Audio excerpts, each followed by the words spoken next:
দেখি দেখ সারানি চিনেছে গে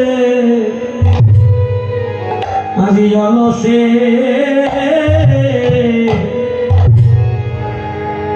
অবসতন আমার গোড়া নট নটরা অলসে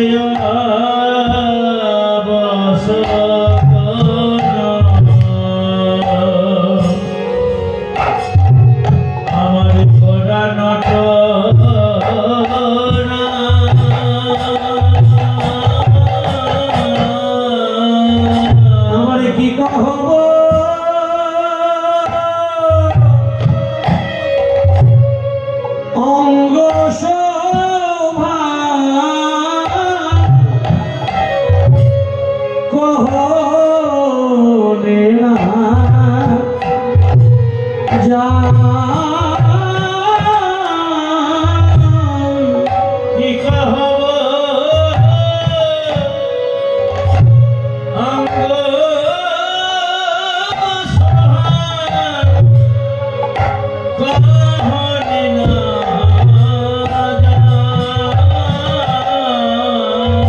কত শোভা করেছে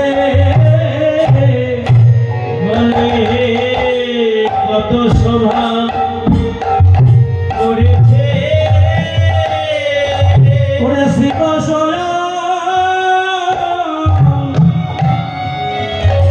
অঙ্গিনা মাঝে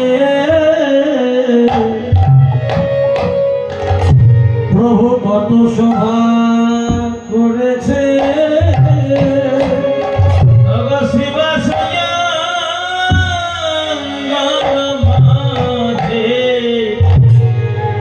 প্রভু কত শোভা করেছে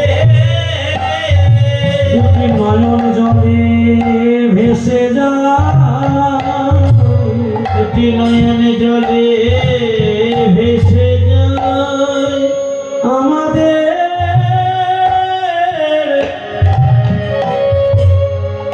গোড়ারা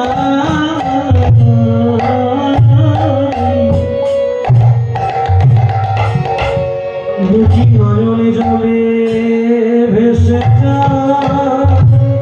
আমাদের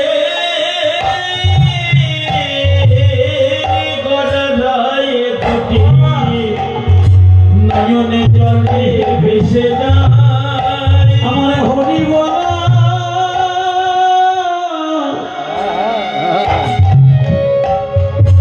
আরে হয় কি না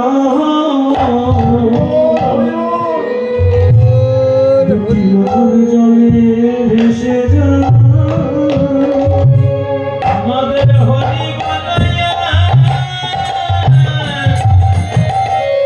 হয় কি না হয় দুটি নয়নে জলে ভেসে যায় আমার গৌর সুন্দরের নয়নের জল দর্শন করে শ্রীবাস গিয়ে বলছে প্রভু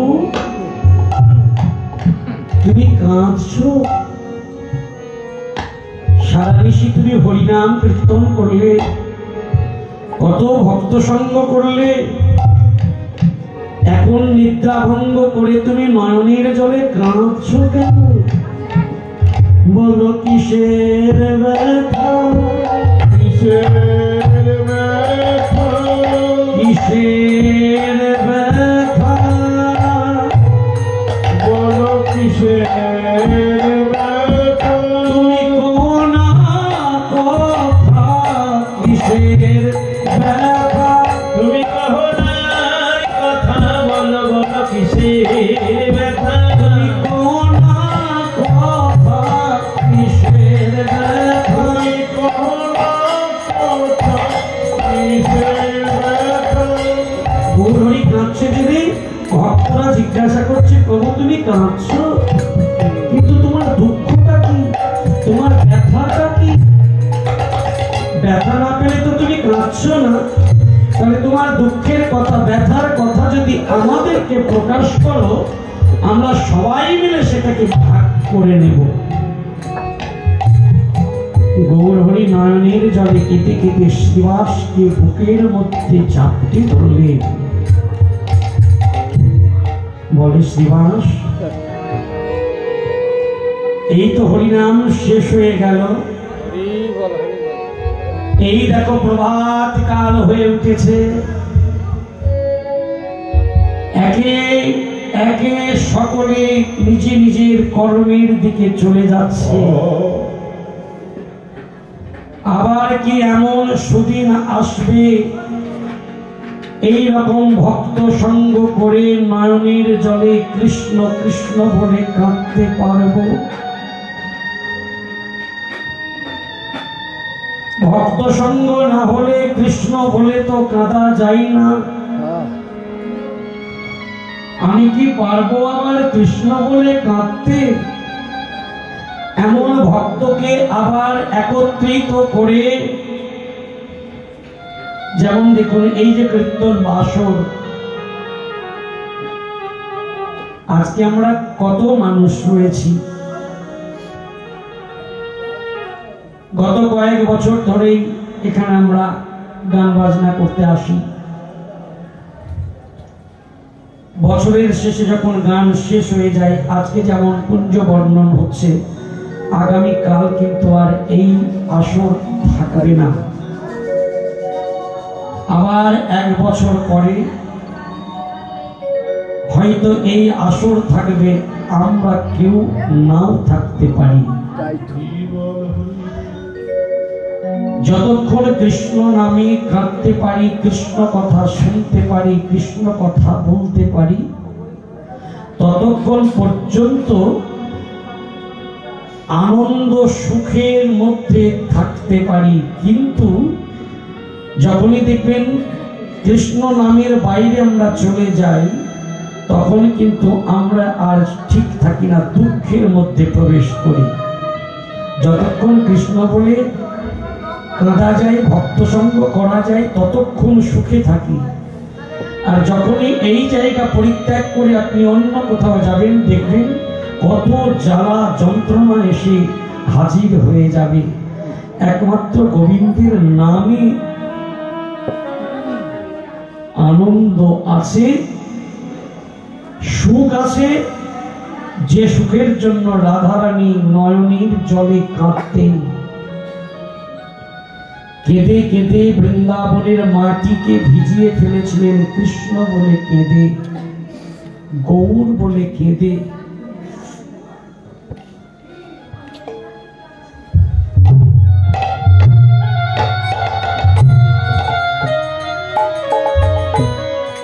বৃন্দাবনের মাটি ভিজে গেছে রাধারানীর নয়নের জলে।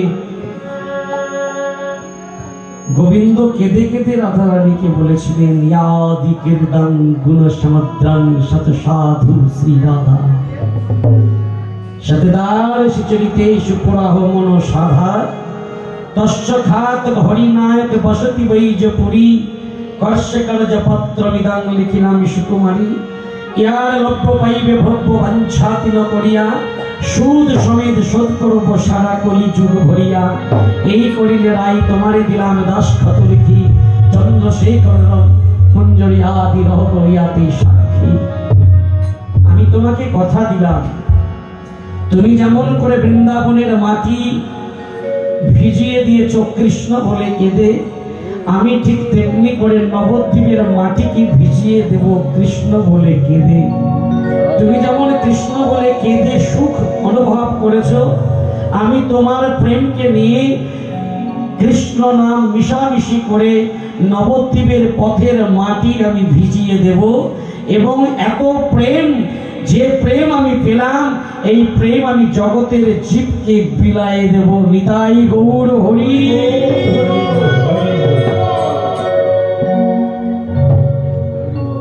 নবদ্বীপে লীলাতে এসে তিনি বললেন, আমি প্রেমের ভিখারি, প্রেম ভিক্ষা করি এসেছি নদিয়া। আমি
ভিক্ষা করি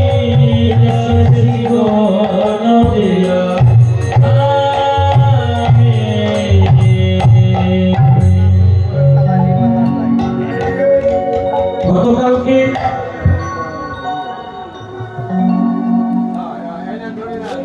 শিরূপ সনাতন ভট্ট রঘুনাথ শ্রীজীব গোপাল ভট্ট দাস রঘুনাথ এই ছয় গোসাইয়ের করি চরণ বন্দন, যাহা হইতে বিঘ্ননাশ অভিষ্ট পুরাণ। এই ছয় গোসাই যাবে ব্রজে করলেন বাস, রাধা কৃষ্ণ নিত্য লীলা করিলেন প্রকাশ। এই দুই গোসাইয়ের কথা একটু শুনবো, কালকে বলেছিলাম আমরা। শিরূপ গোস্বামী, সনাতন গোস্বামী, অনুপম গোস্বামী, তিন ভাই। তৎকালীন সময় ছিল, খুব শান্ত মাথায় শুনবেন, তৎকালীন সময় কি করে একজন বৈষ্ণব আমার গৌরাঙ্গ সুন্দরের এত কাছাকাছি হয়ে গেল, যারা সনাতন ধর্ম ত্যাগ করে দিয়ে ইসলাম ধর্ম গ্রহণ করেছিলেন চাকরি করবার জন্য। নবাবের কাছে চাকরি করতে গেলে ধর্ম পরিত্যাগ করতে হবে, তবে তারা চাকরি পাবে। এই দুই ভাই সংসারের যন্ত্রণাতে তারা কৃষ্ণ ভক্ত হলেও তারা কিন্তু এই কাজটা করে নবাব হোসেন শাহের কাছে চাকরি নিয়েছিলেন। মহাপ্রভু যখন নীলাচলের পথে চলে গিয়েছিলেন পুরী ধামে, পুরীর উড়িষ্যা শ্রীক্ষেত্রে রাজা ছিলেন প্রতাপরুদ্র। মহাপ্রভু যখন চলে গিয়েছিলেন, জগন্নাথকে ধরতে গিয়ে জ্ঞান হারিয়ে ফেলেছিলেন। সেখানে ছিলেন আর একজন বৈষ্ণব, তিনি বৈষ্ণব নয়, তিনি হচ্ছেন পণ্ডিতের শ্রেষ্ঠ শিরোমণি, যিনি মিথিলা থেকে শাস্ত্র অধ্যয়ন করে এসেছিলেন, নবদ্বীপে টোল খুলেছিলেন। আর সেই নবদ্বীপে রাজা প্রতাপরুদ্র এসে জানতে পারলেন ইনি হচ্ছেন শাস্ত্রের মধ্যে সর্বশ্রেষ্ঠ পণ্ডিত। ওনাকে গুরু করে নিয়ে চলে যান শ্রীক্ষেত্রে পুরী ধামে, তার নাম হচ্ছে বাসুদেব সার্বভৌম। এই বাসুদেব সার্বভৌম তার একটি জিনিস ছিল না, তিনি পাণ্ডিত্য অর্জন করেছিলেন, অনেক শিক্ষিত মানুষ, তিনি পণ্ডিত, সমস্ত শাস্ত্রের কথা জানতেন, কিন্তু একটা জিনিস জানতো না, সেটা হচ্ছে কৃষ্ণ প্রেম কাকে বলে। এত বড় একজন পণ্ডিত, তিনি জানে না প্রেম কাকে বলে। এত বড় পণ্ডিতকে প্রেম শেখাবার জন্য মহাপ্রভু 24 বছর সন্ন্যাস গ্রহণ করে পূর্ণ দেশের উপর দিয়ে তিনি চলে গেলেন শ্রীক্ষেত্রে জগন্নাথ মন্দিরে। ভগবান জগন্নাথকে ধরতে গেলে জ্ঞান হারিয়ে মাটিতে পড়ে যায়। পান্ডা যারা ছিল তখন ধর ধর মার মার করে মারতে চেয়েছিল। এই বাসুদেব তিনি নবীন সন্ন্যাসী, অল্প বয়সের ছেলে সন্ন্যাসী হয়েছে, আটকে দিল, মারতে দিল না। মহাপ্রভু আর মার খেলেন না। বাসুদেব সার্বভৌম মহাপ্রভুকে নিয়ে চলে গেলেন নিজের মন্দিরে। কৃষ্ণ নাম শ্রবণ করে মহাপ্রভু জেগে উঠলেন। জেগে বসে বসে কৃষ্ণ কৃষ্ণ বলে কাঁদছেন। পণ্ডিত জিজ্ঞাসা করছেন, বাবা তুমি অল্প বয়সের ছেলে, এই যে তুমি কৃষ্ণ কৃষ্ণ বলে কাঁদছো, এই কান্নাটা হচ্ছে কি করে বাবা? মহাপ্রভু বললেন, আপনি আমার গুরুস্থানীয়, আপনাকে জ্ঞান দেওয়ার মতো সাহস আমার নাই, তবে একটা কথা বলতে পারি, কৃষ্ণ প্রেম যার হৃদয় অন্তরে থাকে সে কৃষ্ণ বললেই কেঁদে ওঠে। হৃদয় গৌর হরি বল।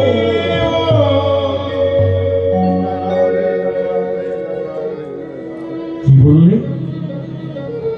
অনেক শাস্ত্র অধ্যয়ন করেছি, অনেক পাণ্ডিত্যের অধিকার পেয়েছি আমি, কিন্তু আজ পর্যন্ত কোনোদিন শুনিনি কৃষ্ণ প্রেম বলে কিছু আছে। কৃষ্ণ প্রেম হলে নয়নে অশ্রু আসে, এটা তো কোনোদিন শুনিনি। তুমি কি আমায় বলতে পারবে কোন জায়গাতে লেখা আছে? শাস্ত্র পাঠ করলেন, বাসুদেব সার্বভৌম মহাপ্রভু কথা উত্তর করলেন না, হ্যাঁও বললেন না, নাও বললেন না। যখন হ্যাঁ না কোনো কিছুই বলল না, মহাপ্রভু তখন নয়নের জলে বুক ভাসিয়ে কাঁদছে। সার্বভৌম জিজ্ঞাসা করলো, আমি এত কিছু বললাম, এত শাস্ত্রের কথা বললাম, এত শ্লোক বললাম, 7 দিন 7 রাত্রি হয়ে গেল, কই তুমি তো কিছু বললে না বাবা?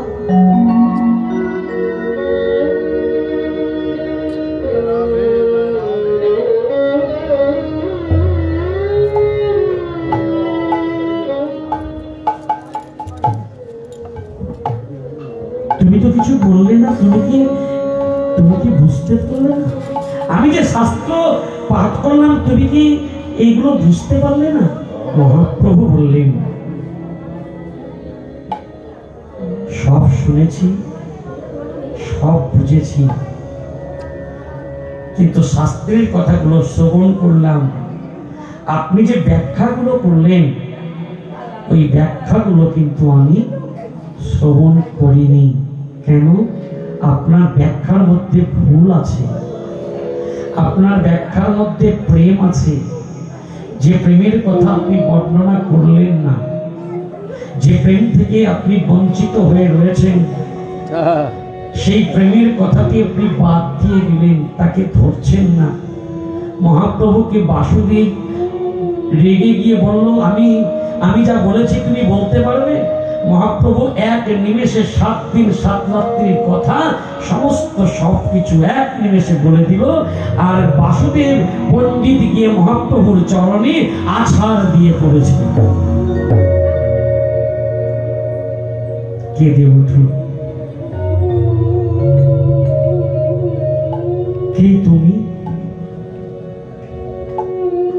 কে তুমি? 7 দিন 7 রাত্রি যেটা আমি পাঠ করলাম, তুমি এক মুহূর্তে বলে দিলে। তবে তুমি কি সেই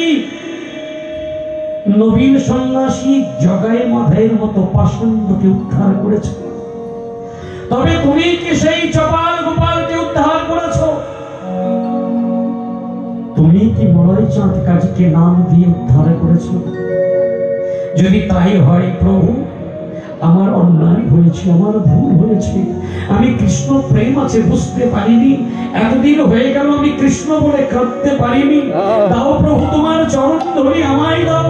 ওই চরণ ধরি পেলে আমি যদি একটিবার 2বার মেয়ের চরণে কাঁদতে পারি।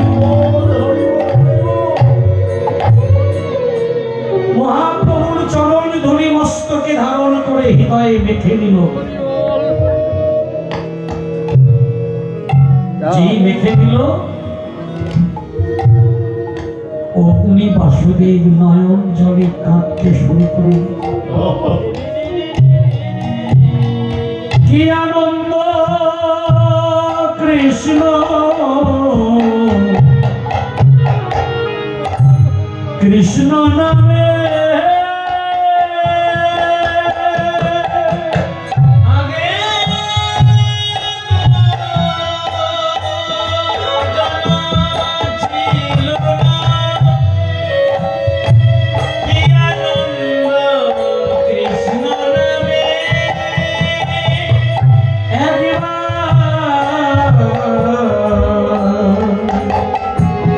চরণে ধরি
বলে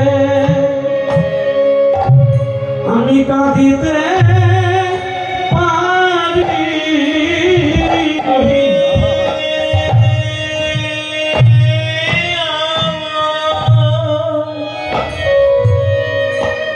আমার গৌর হরি জান কৃষ্ণ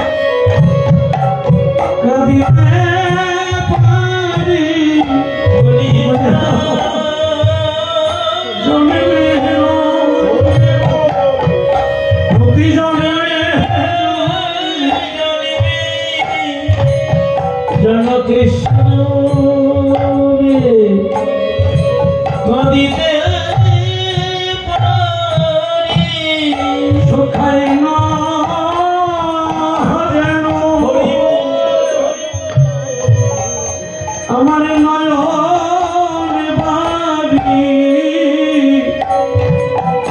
কৃষ্ণ কাঁদিতে বলি হরি হরি আমার নয়ন বাড়ি জান কৃষ্ণ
কৃষ্ণ বলে কাঁদলো, উদ্ধার হয়ে গেল। রাজা প্রতাপরুদ্রের কাছে মহাপ্রভু থেকে গেলেন। হঠাৎ করে 12 বছর থাকার পরে মহাপ্রভু বলে উঠলেন, রাজা প্রতাপরুদ্র সিংহাসনে বসে আছে, রাজ সিংহাসনে। মহাপ্রভু আমার ধীরে ধীরে গেলেন। মহাপ্রভু ধীরে ধীরে যে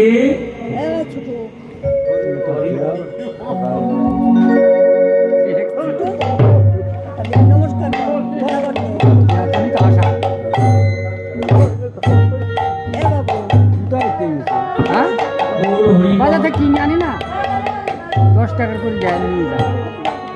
মহাপ্রভু ধীরে ধীরে রাজা প্রতাপরুদ্রের সম্মুখে দাঁড়িয়েছে।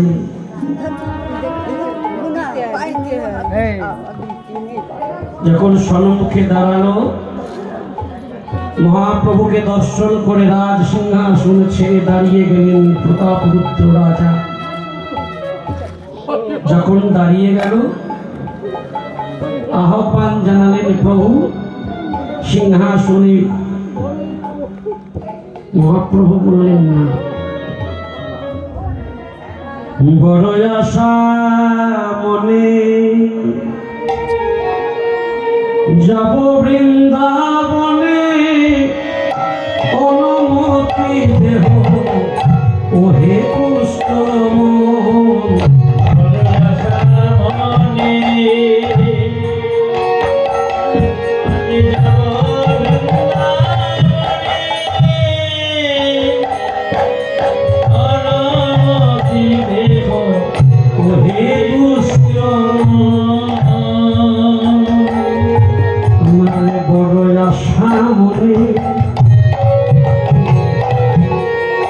যাব বৃন্দাবনে,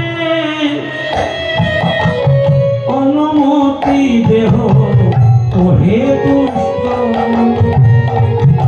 আমার বড় আশা মনে, আমি যাব বৃন্দাবনে, অনুমতি দেব হে দুষ্ট মন। বৃন্দাবনে যত গুলমলতা, সবাই বলে তার মুখে কৃষ্ণ কথা। বৃন্দাবনে যত গুলমলতা, সদাই বলে বলে কৃষ্ণ। মহাপ্রভু রাজা প্রতাপরুদ্রকে যখন বলল বৃন্দাবনে যাব, তুমি আমায় অনুমতি দাও, আমি একটু বৃন্দাবনে যাই। রাজা প্রতাপরুদ্র তিনি রাজা, তিনি কাঁদছেন, কেঁদে কেঁদে বলছে, না প্রভু, আমি বৃন্দাবনে যেতে দেব না, আমি বৃন্দাবনে যেতে দেব না। এই উৎকলবাসীর জন্য তোমাকে থাকতে হবে পুরী ধামে। যখন এই কথা বললেন,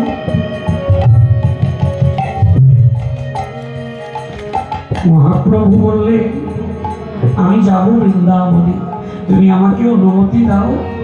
রাজা প্রতাপরুদ্র বললেন, আমি এখানে বৃন্দাবন তৈরি করে দেব, বৃন্দাবনে যা আছে আমি এখানে তৈরি করে দেব। মহাপ্রভু বললেন, বৃন্দাবনের যত তরু গুলমলতা,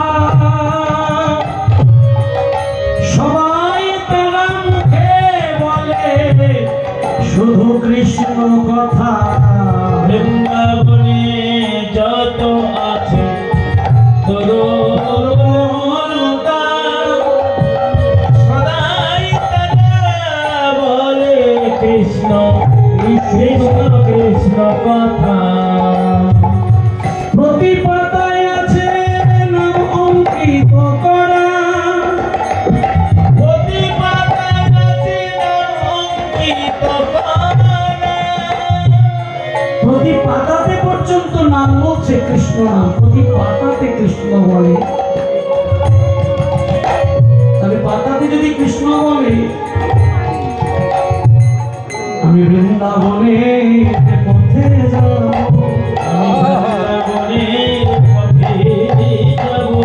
আমি বৃন্দাবনে পথে যাব, আমি বৃন্দাবনে পথে যাব, বৃন্দাবনের ধরি অঙ্গে মাখিব, আমি বৃন্দাবনের পথে যাব,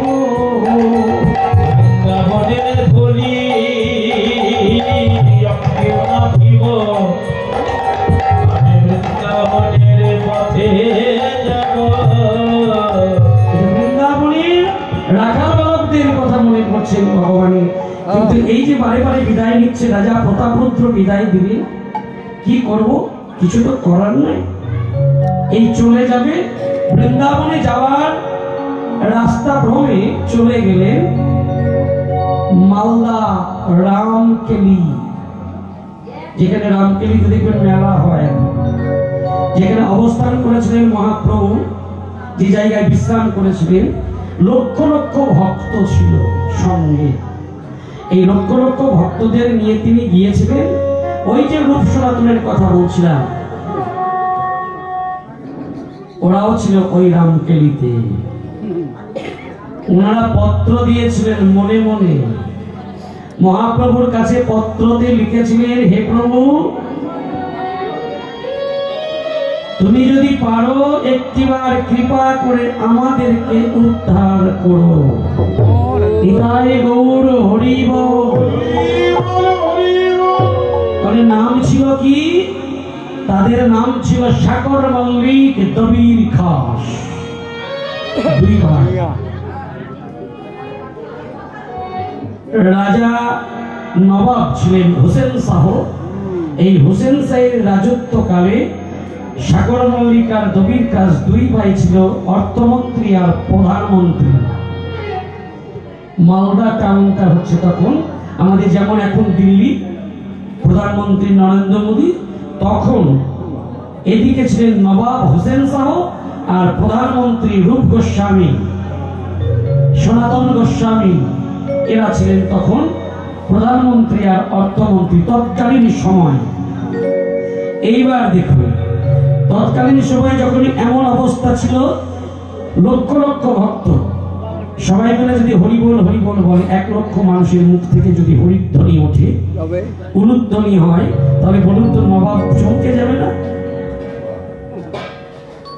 যেই না হরিধ্বনি উলুধ্বনি করছে, আর নবাব কিন্তু চমকে উঠেছে। কি রে, এত ধ্বনি আসছে কোথা থেকে, এত কোলাহল? জানতে বললো, দেখো তো কি হচ্ছে। এই সাগর মল্লিক দবির কাজ তারা দেখতে গেল। দেখতে গিয়ে দেখে লক্ষ লক্ষ মানুষের ভিড়, তাদের মাঝখানে একজন বসে আছে। যে বসে আছে ওই মানুষটি দাঁড়িয়ে থাকা মানুষের সমান। তিনি আমার মহাপ্রভু। সাগর মল্লিক দবির খাস দর্শন করে ফিরে এলেন নবাবের কাছে। নবাবকে বললেন, এনারা আমাদেরকে আক্রমণ করতে আসেনি, এনাদের মাথা মন্ডন করা, মাথায় চুল নাই, বগলে একটা করে ঝোলা আছে, কাঁধে হাতে একটা করে দণ্ড আছে। তারা মুখে শুধু বলছে হরি বল হরি বল হরি বল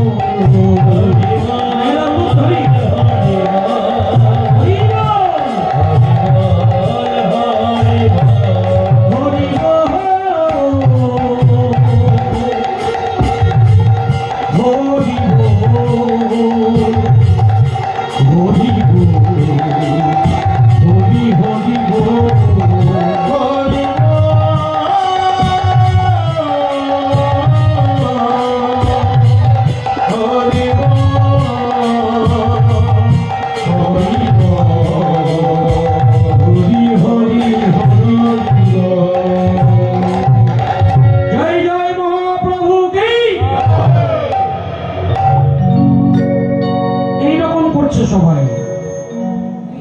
নবাব শুনে বলল, ঠিক আছে, ওনারা শান্ত মানুষ, ওনাদেরকে তাড়াতে হবে না, ওনারা থাকে থাকুক, 2-4 দিন যদি থাকে থাকুক, গাছতলাতেই তো আছে, ওদের যেন কোনো অসুবিধা না হয়। থেকে গেল। রাত্রি যখন 12টা বাজে, এই সাগর মল্লিকার দবির খাস দুজনে দুটো কালো কাপড় গায়ে দিয়ে মাথাটাকে ঢেকে নিয়ে চুপি চুপি সারে ধীরে ধীরে রাজপ্রাসাদ ত্যাগ করলেন। প্রাসাদ ত্যাগ করে ধীরে ধীরে রাত্রিবেলা চলে গেলেন মহাপ্রভু যেখানে বসে আছেন। 2 ভাই দাঁড়িয়ে দাঁড়িয়ে কাঁদছেন, প্রভু কে? আমরা 2 অধম। চরণ তলে পড়ে মাথা নত করেছে। মহাপ্রভু বললেন, কে বলেছে তোমরা 2 ভাই অধম? আজ থেকে আমি তোমাদের নাম দিচ্ছি। যে নাম তোমরা রেখেছ, নবাব যে নাম তোমাদের রেখেছিল, ওই নাম বাদ দিয়ে আজ থেকে নাম হলো শিরূপ শ্রী সনাতন। মহাপ্রভু হাত রেখে আশীর্বাদ করলেন। তারা 2 ভাই কেঁদে কেঁদে ভগবান গৌর হরিকে জিজ্ঞাসা করলো, এই বন্ধন থেকে কবে মুক্তি পাব?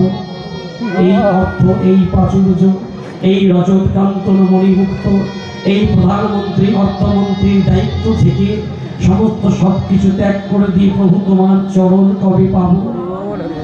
মহাপ্রভু বললেন, কৃষ্ণ দয়াময়, যেখানেই থাকো না কেন কৃষ্ণ চিন্তা করো। কৃষ্ণ চিন্তা করলে কৃষ্ণ একদিন ঠিক পথ দেখিয়ে দেবে। নিতাই গৌর হরি। এই কথা যেই না বলল, শিরূপ গোস্বামী ছোট, সনাতন গোস্বামী হলো বড়, অনুপম গোস্বামী হচ্ছে তার থেকে ছোট। এই অনুপম গোস্বামীর ছেলে হচ্ছেন শ্রীজীব গোস্বামী। এই দুই ভাই মহাপ্রভুর মন্ত্রটা নিয়ে নিলেন, কৃষ্ণ চিন্তা করো, কৃষ্ণ পথ দেখাবে। শিরূপ গোস্বামী কেঁদে সনাতনকে চেপে ধরলেন, দাদা আমি আর যাব না রাজপ্রাসাদে, আমি ফিরে যাব না নবাবের কাছে। এই কি সুখ পেলাম, এত অর্থ, এত প্রাচুর্য, এত ধন সম্পদ, এত কিছু নাড়াচাড়া করি, এই সুখ তো পাইনি। ভালো করে ভেবে দেখো তো, যে মানুষটি আমাদেরকে কৃপা করলেন, সেই গৌর হরির কাছে তো কোনো সম্পদ নাই, সেই গৌর হরির গায়ে তো কোনো অলংকার নাই, তাহলে তার কাছে এত মানুষের ভিড় কেন? চলো না আমরা পালিয়ে যাই। সনাতন গোস্বামী বলল, ভাই এইভাবে যদি পালিয়ে যাই চোরের মতো,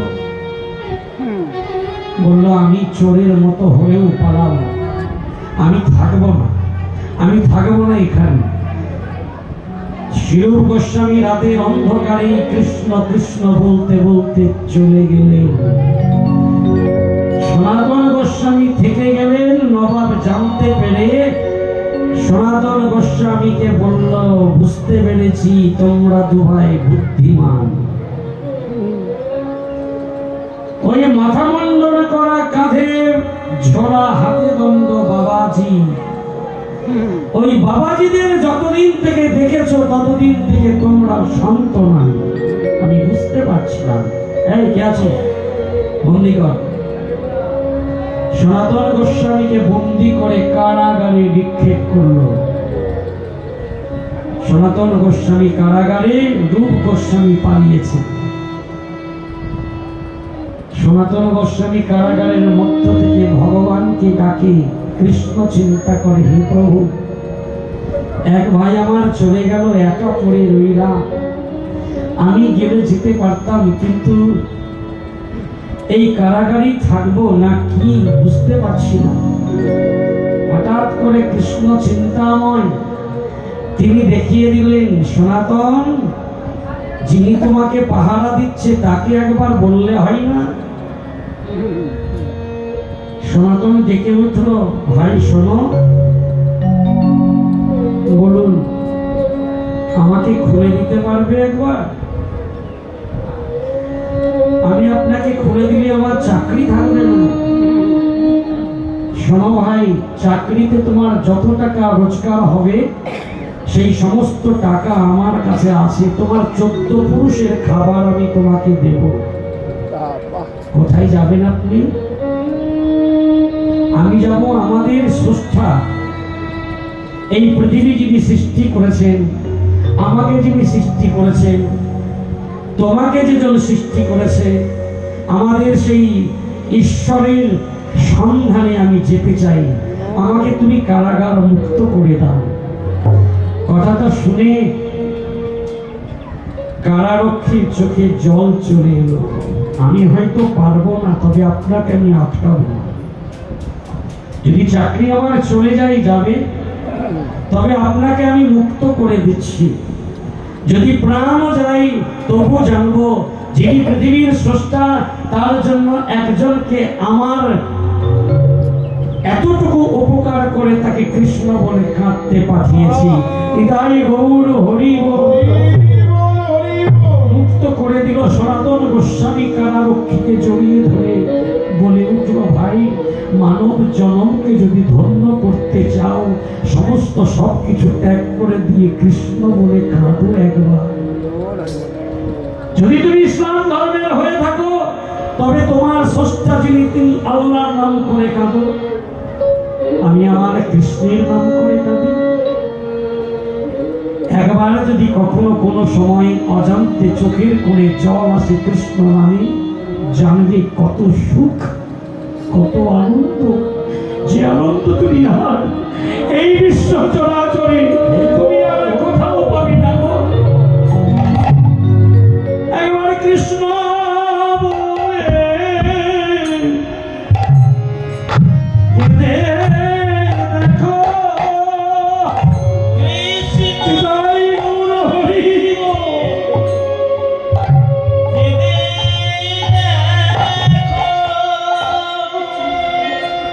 এবারে কৃষ্ণ বলে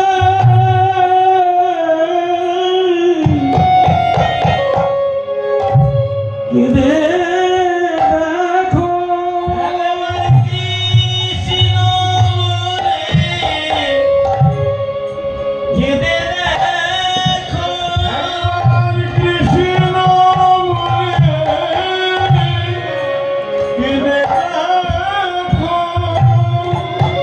নয়নে জলে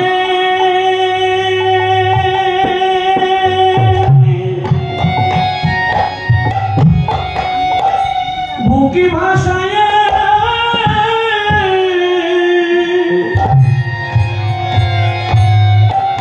একেবারে কৃষ্ণ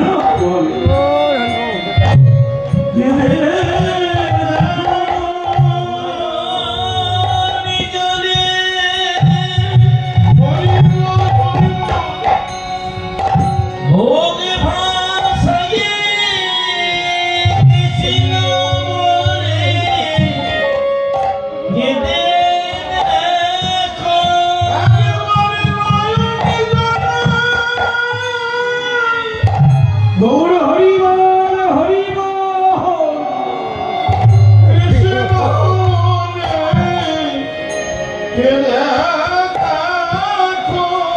তুমি কাঁদিবারে জন্ম পেয়েছ তুমি কাঁদিবারে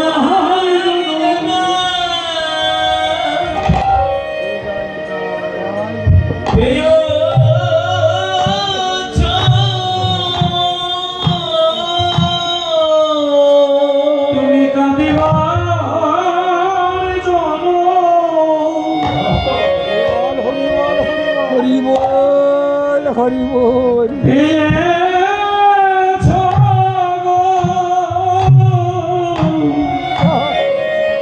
তুমি কাঁদি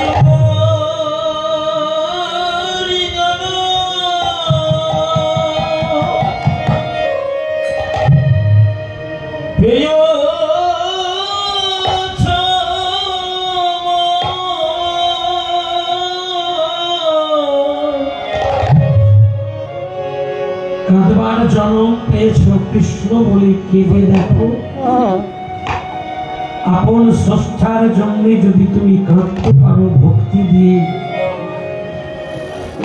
কৃষ্ণ দয়াময় অবশ্যই কৃপা করবে।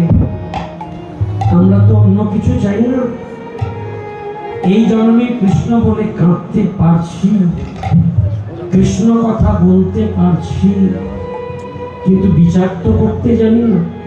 বিচার তো করবেন তিনি, আবার কি আমাদের পাঠাবে পৃথিবীতে? কৃষ্ণ বলে কাঁদার এত সুন্দর ভাগ্য করে নাও তো আসতে পারে, সেদিন তো কৃষ্ণ বলে নাও কাঁদার জন্ম পেতে পারে। তাহলে এই জন্মই পেয়েছি যখন কৃষ্ণ কথা বলবার বদল, কৃষ্ণ বলে কাঁদার নয়ন, আমাদের কৃষ্ণ বলে কাঁদতে হবে। যদি কাঁদতে পারি, কৃপা যদি ভগবান করে, আবার পরের বার এই পুণ্যের কারণে আগামী জন্মে সেদিন কৃষ্ণ বলে কাঁদিতে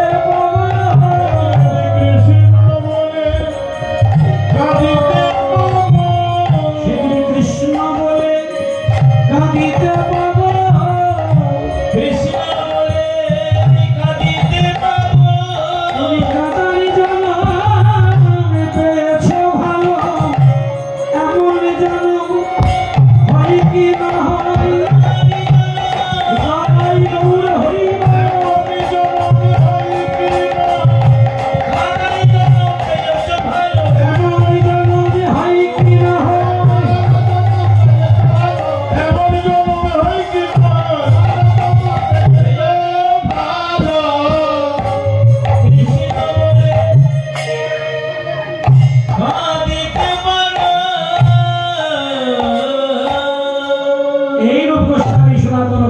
চলে এলেন ওখান থেকে, একেবারে কাশীতে এলেন।